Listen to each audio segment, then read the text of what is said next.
Good morning. How did that make you feel? Good morning. Not enough coffee, not enough caffeine. So this morning, I was thinking about what I have been writing on in my second book. Yes, I got a second book two. It's going to be a bestseller. I imagine it will be just like the first. This one goes way deeper. For those that aren't aware. For those that I had no idea, I'm finding out people had no idea that I had a first book. Totally cool. Get it? Not that you needed to read the second one, but it will definitely be helpful.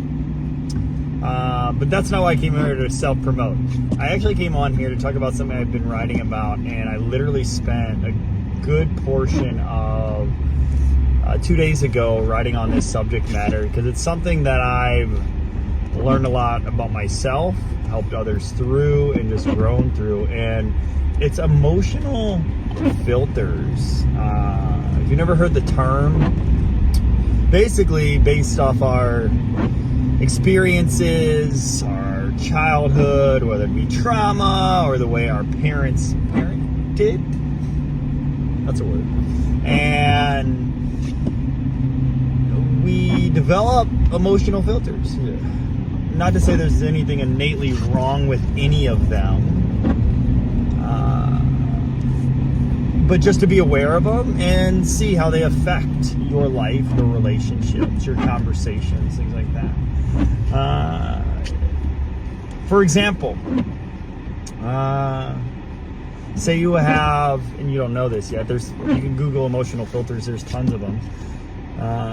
I'm not a psychologist, so I'm not going to say their name off them, but I'm aware of it because I noticed some of it myself based off my trauma and things like that in my experiences. And emotional filters essentially are like somebody says something,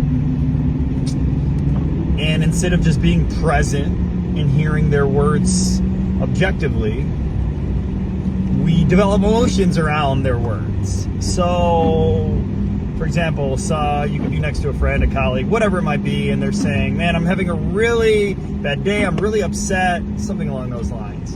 Instead of just hearing them out and maybe asking questions eventually once they're finished talking, or just being there to be a shoulder, you already start developing some emotion around it. It could be something like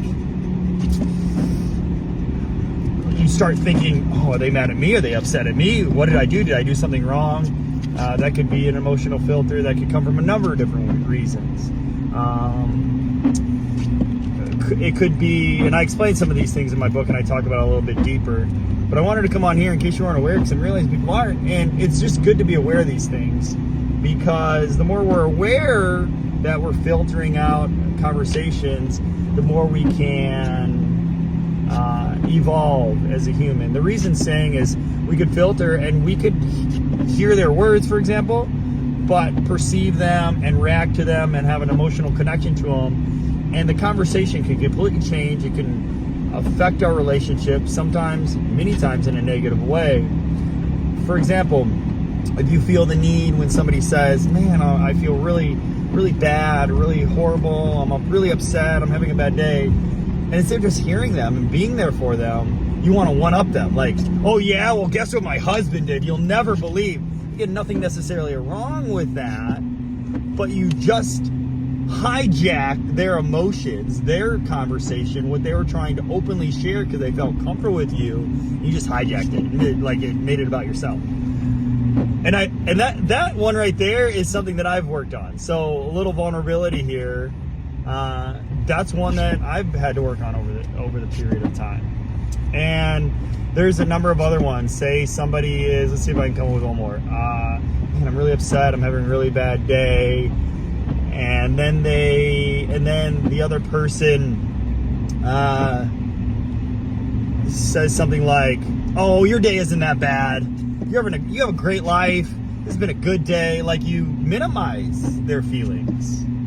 Again, that could be a number of different ways. Maybe you're brought up by a parent that said, stop crying, or crying's for babies, or quit being a baby. I'm not a psychologist, so I'm not necessarily saying those two connect, but these things can alter our lives. And don't be upset with your parents or your environment. It is what it is. The key is, what can you do in your self-improvement to be aware of this, and then see if there is an area that needs improvement, and it needs improvement. Just start to take a couple deep breaths. Really, especially you're like me with ADHD, you have an overactive mind, you're already started thinking of like questions and answers and solutions. You just got to breathe. So one thing I've done, here's your tip, is just start breathing. Just start finding something on them to find, almost like meditate on, like almost, like for example, you can look at their collar. You can look at them in the eyes, but for me, that's really hard. That distracts me, and then I start thinking about other things. You can look down in a way, unless you feel like that body language may not be appropriate for this situation. You can focus on your breath is always a good one. That's what's really helped for me, just breathing, taking their words in. And by doing that, I can better understand, instead of jumping on the first or second thing they say, I can fully listen. And this is a process, and it might be a lifelong process. I'm 41 and it's still a process. You might find out that you have varying levels of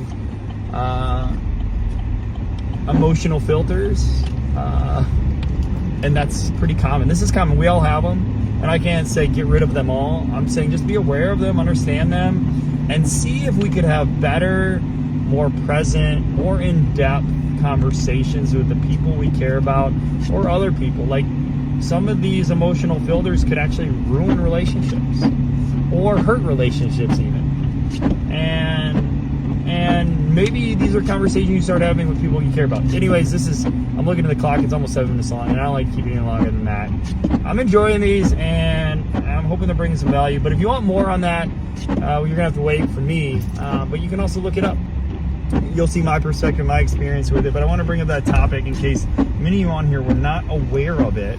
And psychology is something, and the mind and something I've really studied and really researched, especially over the last few years, just for myself. And through it, I'm realizing it can help a lot of other people. Now, again, I am not a psychologist. I'm not a doctor. I am a life coach. I am a nutritionist. I am a trainer.